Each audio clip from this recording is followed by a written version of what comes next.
नमस्कार, संसद टीवी में आपका स्वागत है। मैं हूं प्रतिबिंब शर्मा और आप देख रहे हैं टॉप न्यूज। टॉप न्यूज में दिखाएंगे आपको देश दुनिया की तमाम बड़ी खबरें, आर्थिक जगत और खेल जगत के समाचार। शुरुआत करते हैं हेडलाइंस के साथ। असम मेघालय विवादित हिंसा की जांच सीबीआई से कराने की मांग गृह मंत्री अमित शाह ने मानी। मेघालय के मुख्यमंत्री ने प्रतिनिधि मंडल सहित मुलाकात कर रखा था सीबीआई जांच का प्रस्ताव। लचित बरफुकन की 400वीं जयंती के समापन समारोह को संबोधित करेंगे प्रधानमंत्री। वर्ष भर चलने वाले उत्सव की फरवरी में हुई थी शुरुआत। देश के गुमनाम नायकों को सम्मानित करने के लिए मनाया गया समारोह। निकाह हलाला और बहुविवाह पर नई पीठ करेगी फैसला। भारत के मुख्य न्यायाधीश डीवाई चंद्रचूड़ के नेतृत्व वाली पीठ ने दी सहमति। पुरानी पीठ के 2 न्यायाधीशों के सेवानिवृत्त होने के चलते लिया गया फैसला। मलेशिया के नए प्रधानमंत्री अनवर इब्राहिम ने पदभार संभाला। प्रधानमंत्री नरेंद्र मोदी ने ट्वीट संदेश के माध्यम से दी बधाई। दोनों देशों की साझेदारी मजबूत करने के लिए मिलकर काम करने की जताई उम्मीद। बेरोजगारी दर के मोर्चे पर राहत भरी खबर। शहरी क्षेत्र में 15 वर्ष और उससे अधिक उम्र के व्यक्तियों के लिए बेरोजगारी दर घटकर 7.2% हुई। एनएसओ ने जारी किया आंकड़ा। और अब खबरें विस्तार से।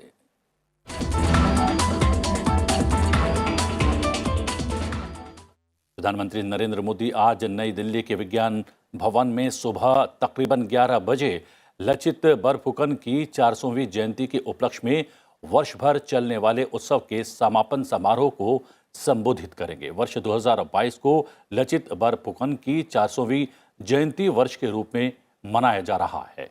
इस उत्सव का उद्घाटन इसी वर्ष फरवरी में भारत के तत्कालीन राष्ट्रपति रामनाथ कोविंद द्वारा गुवाहाटी में किया गया था। लचित बरफुकन असम के अहोम साम्राज्य की शाही सेना के प्रसिद्ध सेनापति थे, जिन्होंने मुगलों को हराकर औरंगजेब के अधीन मुगलों की लगातार बढ़ती महत्वाकांक्षाओं को सफलतापूर्वक रोक दिया था।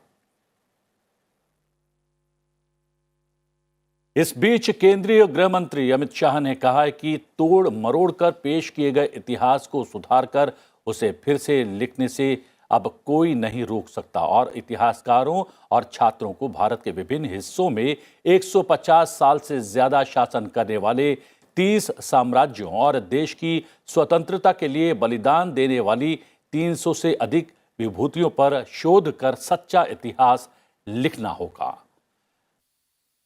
लचित बरफुकन जिस प्रकार से उनका जीवन रहा, वो न केवल एक सेनापति के रूप में, एक असीम देशभक्ति के मालिक, ऐसे देशभक्त के रूप में सराय घाट की लड़ाई को आज भी याद किया जाता है और आज भी याद किया जाना चाहिए। उपराष्ट्रपति जगदीप धनखड़ आज सुबह 11 बजे गौतम बुद्ध विश्वविद्यालय उत्तर प्रदेश में मुख्य अतिथि के रूप में संयुक्त राष्ट्र शैक्षिक, वैज्ञानिक तथा सांस्कृतिक संगठन भारत अफ्रीका हैकाथॉन के समापन सत्र को संबोधित करेंगे। यूनेस्को इंडिया अफ्रीका हैकाथॉन का उद्घाटन 22 नवंबर 2022 को गौतम बुद्ध विश्वविद्यालय में किया गया था। यूनेस्को इंडिया अफ्रीका हैकाथॉन एक वार्षिक 36 घंटे का कार्यक्रम है जो छात्रों, शिक्षकों, अध्यापकों और भारत के अनुसंधान समुदाय और अपने अफ्रीकी साझेदारों को एक मंच पर साथ लाता है।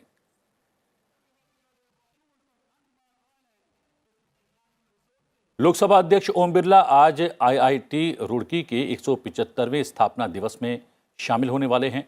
इस अवसर पर लोकसभा अध्यक्ष आईआईटी रुड़की की कॉफी टेबल बुक का विमोचन करेंगे। वो एक स्मारक सिक्का भी जारी करेंगे। कार्यक्रम के दौरान वो छात्रों को स्मृति चिन्ह भी वितरित करेंगे। इस अवसर पर आकाश से आईआईटी रुड़की की यात्रा शीर्षक से एक ड्रोन शो का आयोजन भी किया जाएगा। और अब बात करते हैं गुजरात विधानसभा चुनाव की।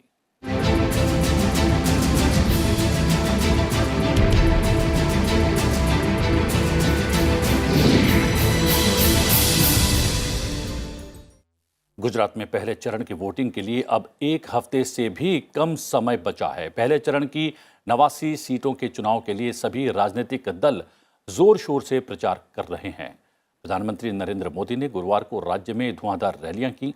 उन्होंने पालनपुर, मोडासा, दहेगाम और बावल में जनसभा को संबोधित किया। જ્યાં ટૂંકા ગાળામાં આપણે જે હરણફાળ ભરી છે ને એના મૂળમાં બે બાબતો ખાસ છે, પાણી અને વીજળી. ગુજરાતની પાણી અને વીજળીની મોટી સમસ્યાઓનું આપણે સમાધાન કરી દીધું. અને આજે તો જે 20-25 વર્ષના જુવાનિયા હશે ને એમને તો ખબર નહીં હોય કે ભૂતકાળ કેટલો ભયંકર હતો અને ઉજ્જવળ ભવિષ્ય કેટલું સામે પડ્યું છે. આ 20-25 વર્ષના જુવાનિયા જરા ઘરમાં જૂના લોકોને પૂછજો, ખબર પડશે કે કેવા દિવસો કાઢતા હતા. जी हां, मोडासा में रैली को संबोधित करते हुए प्रधानमंत्री ने कहा कि बीजेपी राज्य के जनजातीय लोगों के सशक्तिकरण के लिए प्रतिबद्ध है। इस दौरान उन्होंने कहा कि अंबाजी धाम का विकास रोजगार के नए अवसर पैदा कर रहा है। केंद्रीय गृह मंत्री और अमित शाह आज गुजरात में 4 जनसभाओं को संबोधित करेंगे। वो एक रोड शो भी करने वाले हैं। हम बता दें कि वो महुदा विधानसभा में आज सुबह तकरीबन 10:30 बजे, झालोद में दोपहर 12 बजे और वागरा विधानसभा में दोपहर 2 बजे जनसभा करने वाले हैं। इसके बाद शाम 4 बजे नांदोद विधानसभा में सूर्य दरवाजा से हरसिद्ध माता मंदिर तक रोड शो भी करेंगे। वहीं रात 8 बजे केंद्रीय गृह मंत्री अमित शाह नरोडा विधानसभा में दिन की चौथी जनसभा को संबोधित करेंगे। गुजरात में अरब सागर से करीब 100 किलोमीटर दूर लिटिल रन ऑफ कच्छ है, जो पूरी दुनिया में नमक के रेगिस्तान के रूप में मशहूर है। संसद टीवी की टीम वहां पहुंची और नमक के किसानों को मिलने वाली सुविधाओं और उनकी अपेक्षाओं के बारे में बात की। देखते हैं खास रिपोर्ट। कच्छ का रण दुनिया के सबसे बड़े रेगिस्तानों में से एक है। यहाँ सदियों से अगरिया समुदाय के लोग रहते हैं। ये लोग चिलचिलाती धूप में अपना पसीना बहाकर देश में करीब 75% नमक की आपूर्ति करते हैं। संसद टीवी की टीम ने सुरेंद्रनगर जिले में खारा घोड़ा गांव के नमक के किसानों से बात की। का पानी वो सरकार हमको वो टैंकर द्वारा देते हैं, लेकिन बहुत 25 दिन और 1 महीना तक पानी मिलता है, उसकी भी तकलीफ है। किसान पहले नमक की खेती परंपरागत तरीके से करते थे, लेकिन अब वे सोलर पैनल का इस्तेमाल कर न सिर्फ अधिक आय सुनिश्चित कर रहे हैं, बल्कि इससे पर्यावरण को भी काफी लाभ हो रहा है। सरकार सोलर पैनल पर 80% की सब्सिडी भी दे रही है। वो सोलर प्लांट है वो अच्छी मिली है। मेरे ख्याल से 1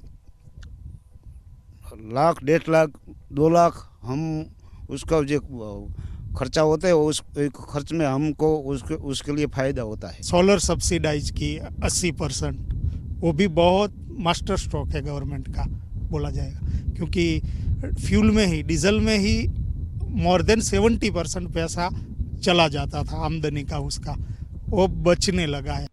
पहले यहाँ खाने के ईंधन के लिए जंगल की लकड़ियों का ही सहारा था और उसके लिए महिलाओं को कई किलोमीटर चलकर जंगल से लकड़ी लाकर धुएं से जूझना पड़ता था।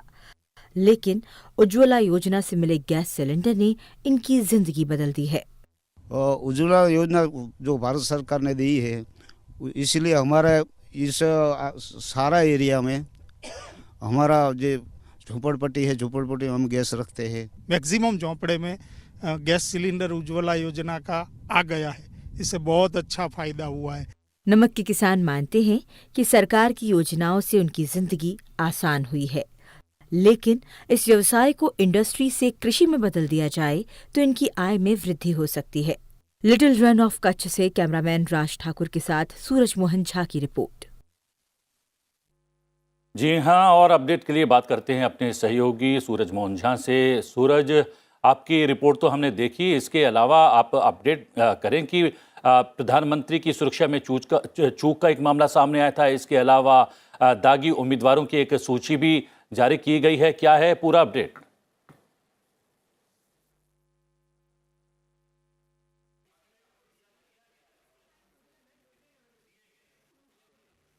बिल्कुल, प्रधानमंत्री नरेंद्र मोदी की कल जो अहमदाबाद के बावला में रैली थी प्रतिबिंब, वहां पर उनकी सुरक्षा में चूक हुई है। जब प्रधानमंत्री की कोई रैली या जनसभा होती है तो उस पूरे क्षेत्र को नो फ्लाइंग जोन घोषित कर दिया जाता है, लेकिन कल संदिग्ध तौर पर एक ड्रोन उड़ता हुआ पाया गया जिसे एनएसजी ने उड़ा दिया। लेकिन उसके बाद जब 3 नौजवानों को पकड़ा गया तो पता चला कि उन्होंने इरादतन नहीं किया था, बल्कि वो फिल्म शूटिंग कर रहे थे। कोई विस्फोटक उसमें नहीं मिला, लेकिन बार बार प्रधानमंत्री की जनसभाओं में, रैलियों में और उनके कार्यक्रमों में इस तरह की जो चूक हो रही है, ये एक अपने आप में गंभीर मामला बनता है। लेकिन गुजरात पुलिस के सूत्रों से जो पता चला है कि मामला उतना गंभीर नहीं था, लेकिन हाँ, सुरक्षा में सेंध हुई क्योंकि नो फ्लाइंग जोन पे वो ड्रोन उड़ता हुआ पाया गया। अब बात करते हैं दागी उम्मीदवारों की। जब पहले चरण के मतदान 1 तारीख को है और 89 सीटों पर मतदान होना है प्रतिबिंब, उसमें तकरीबन 700 से ऊपर कैंडिडेट खड़े हुए हैं, लगभग सभी पार्टियों और निर्दलियों को मिलाकर। उसमें बताया गया है कि 167 जो उम्मीदवार हैं उन पर गंभीर आपराधिक मामले बनते हैं और सबसे ज़्यादा आपराधिक मामले जो हैं वो आम आदमी पार्टी के 36% जो उम्मीदवार हैं उन पर काफ़ी गंभीर मामले हैं, जिसमें बलात्कार और हत्या जैसे मामले भी हैं। कांग्रेस के 35% उम्मीदवार हैं और 16% भाजपा के उम्मीदवार हैं जिन पर आपराधिक मामले बनते हैं। अब ऐसे में यहाँ पर अरविंद केजरीवाल और आम आदमी पार्टी जो दिल्ली मॉडल की बात कर रही है और चूंकि वो राजनीति में शुचिता की बात करते हैं, ऐसे में उनके 36% उम्मीदवारों का आपराधिक छवि का होना कहीं ना कहीं एक गंभीर मामला है, या जो वो कह रहे हैं उससे उलट पाया जा रहा है। उसके अलावा अगर हम मुद्दों की बात करें तो प्रतिबिंब यहाँ पर चुनाव प्रचार अब जोरों पे चल रहा है, आक्रामक चुनाव प्रचार है। चाहे बात भारतीय जनता पार्टी की जाए,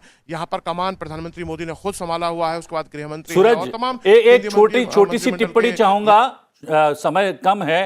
राजीव शुक्ला की आज प्रेस कॉन्फ्रेंस है, प्रेस कॉन्फ्रेंस के मायने क्या, बहुत छोटे में?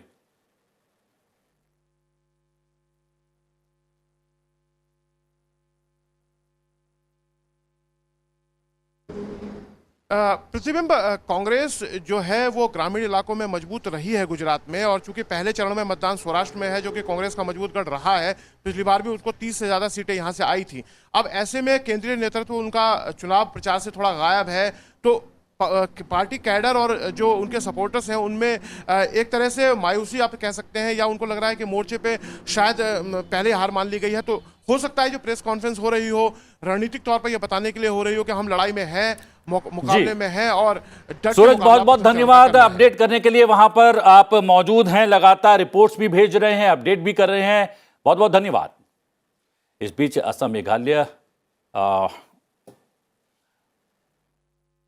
बात करते हैं अन्य खबरों की। असम मेघालय सीमा पर पुलिस द्वारा मंगलवार तड़के अवैध लकड़ी ले जा रहे एक ट्रक को रोकने के बाद हुई हिंसा में एक वन रक्षक सहित 6 लोगों की मौत के मामले में केंद्र सीबीआई जांच करवाने के लिए तैयार हो गया है। मेघालय के मुख्यमंत्री और प्रतिनिधि मंडल से चर्चा के बाद केंद्रीय गृह मंत्री अमित शाह ने इस बात का आश्वासन दिया है।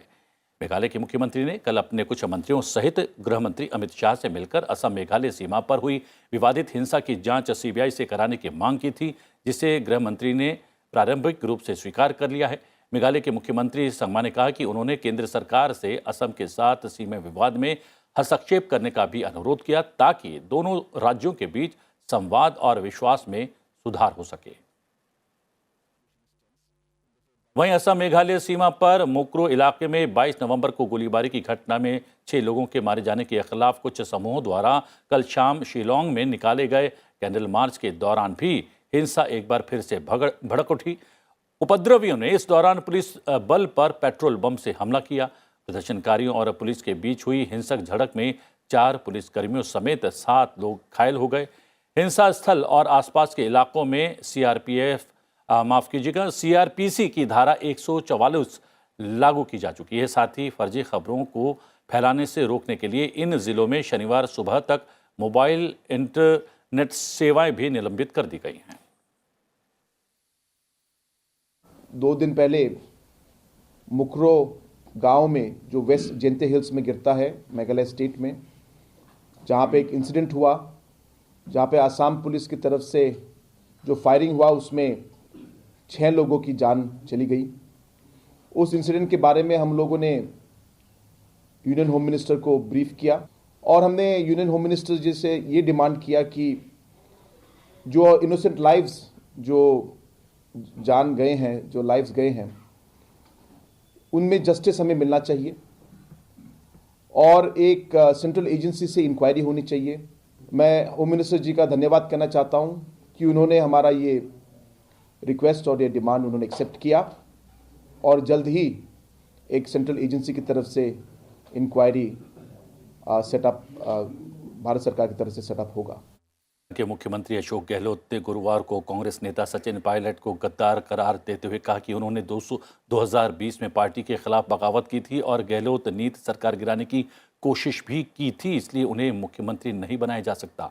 पूर्व उप मुख्यमंत्री पायलट ने प्रतिक्रिया देते हुए कहा कि गहलोत जैसे कद वाले किसी नेता के लिए इस तरह की भाषा का इस्तेमाल करना शोभा नहीं देता है। मध्य प्रदेश में भारत जोड़ो यात्रा में गुरुवार को राहुल गांधी और प्रियंका गांधी वाड्रा के साथ पैदल चलने वाले पायलट ने कहा कि वो कभी इस तरह की भाषा का प्रयोग नहीं करते हैं। इस वाक युद्ध से राजस्थान में कांग्रेस पार्टी में आंतरिक कलह और बढ़ती नजर आ रही है, जहां अगले साल विधानसभा चुनाव होने हैं। कांग्रेस नेता राहुल गांधी की भारत जोड़ो यात्रा भी कुछ दिन में राजस्थान में पहुंचने वाली है। इस बयानबाजी पर प्रतिक्रिया देते हुए कांग्रेस ने कहा कि पायलट के साथ गहलोत के मतभेदों को इस तरह सुलझाया जाएगा कि पार्टी मजबूत हो। कांग्रेस ने यह भी कहा कि इस समय ध्यान भारत जोड़ो यात्रा की सफलता पर दिया जाना चाहिए।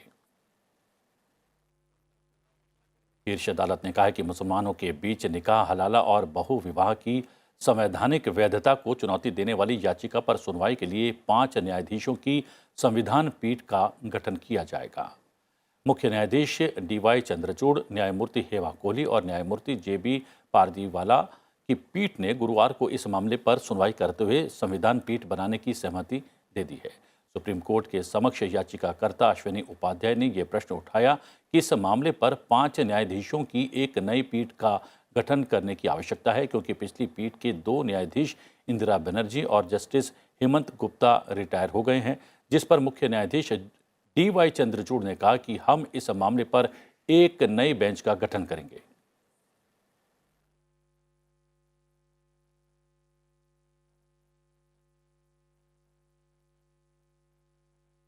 और अब फटाफट नजर डाल लेते हैं टॉप 10 खबरों पर। केंद्रीय रक्षा मंत्री राजनाथ सिंह नई दिल्ली में इंडो पैसिफिक रीजनल डायलॉग 2022 में मुख्य भाषण देंगे। दिल्ली उच्च न्यायालय 2020 के दंगों के पीछे कथित साजिश से संबंधित UAPA मामले में यूनाइटेड अगेंस्ट हेट के संस्थापक खालिद सैफी की जमानत याचिका पर दैनिक सुनवाई करेगा। सर्वोच्च न्यायालय एल्गर परिषद के आरोपी आनंद तेलतुंबड़े को दी गई जमानत को चुनौती देने वाली राष्ट्रीय जांच एजेंसी की याचिका पर सुनवाई करेगा। आंध्र प्रदेश के मुख्यमंत्री YS जगन मोहन रेड्डी श्रीकाकुलम में नरसन्नपेटा विधानसभा क्षेत्र का दौरा करेंगे और नरसन्नपेटा में जगन्नाथ शाश्वत बुहुकक्कू भूराक्ष योजना के दूसरे चरण का शुभारंभ करेंगे। केंद्रीय नागरिक उड्डयन मंत्री ज्योतिरादित्य सिंधिया शाम 5:30 बजे पुणे हवाई अड्डे पर मल्टी लेवल पार्किंग का उद्घाटन करेंगे। केंद्रीय ग्रामीण विकास और पंचायती राज मंत्री गिरिराज सिंह सुबह 11 बजे डॉक्टर अंबेडकर इंटरनेशनल सेंटर नई दिल्ली में लिंग आधारित भेदभाव के खिलाफ समुदाय के नेतृत्व वाले राष्ट्रीय अभियान की शुरुआत करेंगे। नाट्य बैले नृत्य महोत्सव का तीसरा संस्करण नई दिल्ली में आज से आयोजित होगा। इस दौरान विभिन्न प्रस्तुतियां की जाएंगी। ये 3 दिवसीय महोत्सव कमानी सभागार और संगीत नाटक अकादमी में होगा। महोत्सव में प्रख्यात नृत्यांगना अनीता रत्नम, रीता गांगुली, शोभना नारायण, पार्श्वनाथ S उपाध्याय, विक्रम आयंगर और समीक्षक मंजरी सिन्हा समेत विभिन्न कलाकार हिस्सा लेंगे। अखिल भारतीय विद्यार्थी परिषद का 68वां राष्ट्रीय अधिवेशन जयपुर में आज से शुरू होगा। उद्घाटन कार्यक्रम में मुख्य अतिथि योग गुरु बाबा रामदेव होंगे। सम्मेलन में प्रतिनिधि शिक्षा क्षेत्र में विभिन्न परिवर्तनों की समसामयिक स्थिति पर चर्चा, संगठनात्मक लक्ष्यों का निर्धारण और देश के अन्य महत्वपूर्ण विषयों पर विचार विमर्श करेंगे। महाराष्ट्र सरकार ने MBBS पाठ्यक्रम की पुस्तकें मराठी भाषा में प्रकाशित करने की रूपरेखा बनाने के लिए 7 सदस्यीय समिति का गठन किया है। समिति का नेतृत्व चिकित्सा शिक्षा और अनुसंधान विभाग के संयुक्त निदेशक अजय चंदवाले करेंगे। दिल्ली की जामा मस्जिद में लड़कियों के प्रवेश पर लगाया गया प्रतिबंध वापस ले लिया गया है। अब जामा मस्जिद में लड़कियां प्रवेश कर सकेंगी। मामला तूल पकड़ने के बाद दिल्ली के उपराज्यपाल विनय कुमार सक्सेना ने इस पर हस्तक्षेप किया था। और अब नजर अंतर्राष्ट्रीय खबरों पर। भारत ने कतर में भारतीय नौसेना के 8 अपूर्व कर्मियों को हिरासत में लिए जाने के मामले को वहां के प्रशासन के सामने उठाया है। भारत हिरासत में बंद भारतीयों तक अधिक राजनयिक पहुंच उपलब्ध कराने के लिए प्रयास कर रहा है। विदेश मंत्रालय के प्रवक्ता अरिंदम बागची ने बताया कि कतर में बंद कुछ अधिकारियों के परिवारजनों को उनसे मिलने की इजाजत दी गई है। All I would like to say is that yes, this issue is something that we have been pursuing. I have talked about it, earlier. Our embassy in Doha has been regularly raising the issue with Qatari authorities. I understand that among the recent developments, I've been briefed, I think last week, a couple of weeks ago when we met, that some family members have recently been permitted to visit their relatives in detention. We are separately seeking further consular access. And as soon as we have further updates, we will continue to share them. But anything on the legal side of it, I would ask you to contact the Qatari side. Malaysia के नए प्रधानमंत्री अनवर इब्राहिम ने पदभार संभाल लिया है। सुल्तान अब्दुल्ला सुल्तान अहमद शाह ने अनवर इब्राहिम को देश का नया प्रधानमंत्री घोषित किया है। आपको बता दें कि आम चुनाव में अनवर के नेतृत्व वाले गठबंधन को सबसे ज्यादा 82 सीटों पर जीत हासिल हुई थी। हालांकि ये गठबंधन सरकार गठन के लिए जरूरी 112 सीटों के आंकड़ों से काफी पीछे रह गया, लेकिन दूसरी अन्य छोटी पार्टियों के समर्थन मिलने पर अनवर ने सरकार बना ली।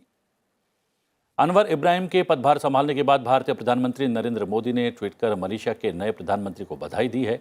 पीएम मोदी ने अनवर इब्राहिम के साथ मिलकर दोनों देशों के बीच की साझेदारी को और मजबूत करने और साथ मिलकर काम करने की बात कही।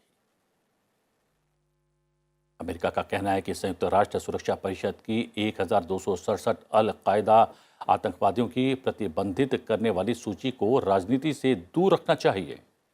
संयुक्त राष्ट्र में अमेरिकी मिशन के राजनीतिक समन्वयक जॉन केली का कहना है कि ऐसे कदम केवल आतंकवादियों को लाभ पहुंचाते हैं। आपको बता दें कि भारत और अमेरिका द्वारा पाकिस्तान आधारित आतंकी और उनसे जुड़ी संस्थाओं को प्रतिबंधित कराने के लिए कई बार समिति के सामने प्रस्ताव रखा गया है, लेकिन चीन बार बार अपने अधिकारों का इस्तेमाल कर उसे रोक देता है। 15 देशों की संयुक्त राष्ट्र सुरक्षा परिषद के सदस्यों ने आतंकवाद विरोधी समिति के नेतृत्व और पिछले महीने देश में अपनी विशेष बैठक की सफलतापूर्वक मेजबानी के लिए भारत की सराहना की है। संयुक्त राष्ट्र सुरक्षा परिषद की आतंकवाद विरोधी समिति ने 29 अक्टूबर को सदस्य देशों से आतंकवादी गतिविधियों के प्रति शून्य सहिष्णुता सुनिश्चित करने का आह्वान किया और भारत में अपने 2 दिवसीय विशेष सम्मेलन के अंत में इस संकट से अधिक सख्ती से निपटने की कसम खाई। आपको बता दें कि बैठक में संयुक्त राष्ट्र सुरक्षा परिषद के 15 सदस्य देशों के प्रतिनिधियों और वैश्विक आतंकवाद विरोधी विशेषज्ञों ने हिस्सा लिया। सदस्य देशों ने आतंकवाद और आतंक वित्त पोषण की चुनौती का मुकाबला करने में परिषद की प्राथमिकताओं को सूचीबद्ध करते हुए दिल्ली घोषणा को अपनाया। फ्रांस संसद के निचले सदन में सांसदों ने देश के संविधान में गर्भपात के नए अधिकारों को स्थापित करने का मन बना लिया है। इसको लेकर 557 सदस्य नेशनल असेंबली में वोटिंग हुई, जिसमें 337 सांसदों ने पक्ष में और 32 ने खिलाफ में मतदान किया। संयुक्त राज्य अमेरिका में गर्भपात के अधिकारों के रोल बैक द्वारा प्रेरित एक लंबी और अनिश्चित विधायी लड़ाई के बाद ये किसी देश द्वारा उठाया गया पहला कदम है। संयुक्त अरब अमीरात यानी कि यूएई ने पासपोर्ट में एक नाम वाले लोगों के प्रवेश पर रोक लगा दी है। यूएई अधिकारियों के मुताबिक जिन व्यक्तियों के उपनाम के रूप में केवल एक ही नाम है या उनके पासपोर्ट में दिया गया नाम एक है, उन्हें नए दिशा निर्देशों के लागू होने के साथ संयुक्त अरब अमीरात में प्रवेश करने की अनुमति नहीं दी जाएगी। 21 नवंबर के सर्कुलर के अनुसार ऐसे यात्रियों को वीज़ा जारी नहीं किया जाएगा और अगर वीज़ा पहले जारी किया गया था तो उन्हें आव्रजन अधिकारियों द्वारा INAD माना जाएगा। इससे संबंधित सभी दिशा निर्देश जारी कर दिए गए हैं। अंतर्राष्ट्रीय खबरों के बाद नजर डालते हैं आर्थिक जगत की बड़ी खबरों पर।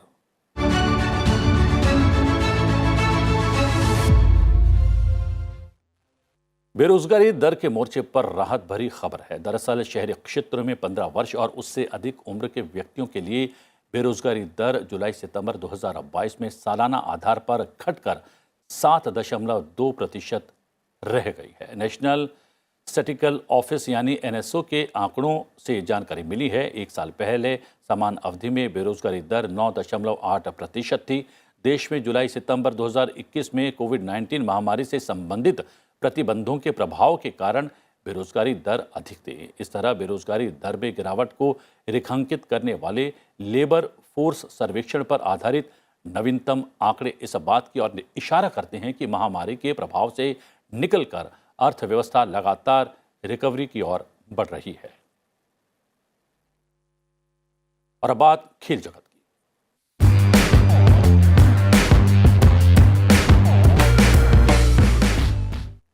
फीफा वर्ल्ड कप के दौरान गुरुवार को 3 मुकाबले खेले गए। पुर्तगाल और घाना के दूसरे मुकाबले में पुर्तगाल टीम ने घाना को 3-2 से हरा दिया। पुर्तगाल की तरफ से रोनाल्डो, जुआओ और राफेल लियाओ ने गोल किए, जबकि घाना की तरफ से कप्तान आंद्रे एयू और ओस्मान बुखारी ने गोल किए। इस विश्व कप में गोल करके रोनाल्डो ने इतिहास में अपना नाम दर्ज करवा लिया है। वहीं फीफा वर्ल्ड कप के दौरान आज 4 मुकाबले खेले जाएंगे। पहला मैच ब्राजील और सर्बिया के बीच खेला जाएगा, जबकि उसके बाद वेल्स बनाम ईरान, कतर बनाम सेनेगल और नीदरलैंड बनाम इक्वाडोर के बीच मैच होंगे। भारत और न्यूजीलैंड के बीच 3 मैचों की वनडे सीरीज का पहला मैच आज ऑकलैंड में खेला जा रहा है। टॉस जीतकर न्यूजीलैंड ने पहले गेंदबाजी करने का फैसला किया है। टीम इंडिया पहले बल्लेबाजी कर रही है। टीम इंडिया ने 32 ओवर में 4 विकेट खोकर 160 रन बना लिए थे। टीम की तरफ से शिखर धवन ने 72, शुभमन गिल ने 50 रन की पारी खेली है। फिलहाल क्रीज पर संजू सैमसन और श्रेयस अय्यर टिके हुए हैं। फिलहाल इस बुलेटिन में इतना ही। जाते जाते आपको छोड़े जाते हैं 25 नवंबर यानी आज के दिन से जुड़े इतिहास के साथ। आप मुझे आज्ञा दीजिए, लेकिन देखते रहिए संसद टीवी। नमस्कार। 25 नवंबर साल 1981 से महिलाओं के खिलाफ हिंसा के उन्मूलन के लिए अंतर्राष्ट्रीय दिवस मनाने की शुरुआत हुई। आज ही के दिन से इसकी पहल 1981 में लैटिन अमेरिकी और कैरिबियाई फेमिनिस्ट के कार्यकर्ताओं द्वारा की गई। इस दिन को महिलाओं के प्रति होने वाले हिंसा के खिलाफ जागरूकता बढ़ाने के दिन के रूप में घोषित किया गया।